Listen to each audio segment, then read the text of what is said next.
在地人在地情來看1845年的6·7水災，有一位戰水英雄，名就叫做陳英雄，為着要救人，犧牲着性命。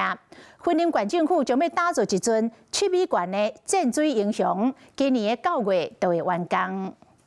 雲林口湖牽水莊，毋但是國家重要民俗其中戰水英雄陳英雄救人的故事，更加是地方共同的回憶。為了要鄉親更加了解這段故事，雲林縣政府邀請藝術家楊碧林來到金湖萬善爺廟前，打造一尊懸7公尺的戰水英雄，希望透過公共藝術為地方文化帶來新的力量。他在水裡面其實是人，那我是覺得這樣一定要面向東方，面向東方就代表一種希望。牽水莊的儀式，毋但是超度亡魂，更加是要警惕世間人面臨水災的憂患意識。台灣每年都有颱風，可以增加我們後人的對祖先的懷念之外呢，還可以增加後人的對水災的憂患意識。透過公用藝術，將地方的文化帶入生活，嘛為地方打造新的觀光地標。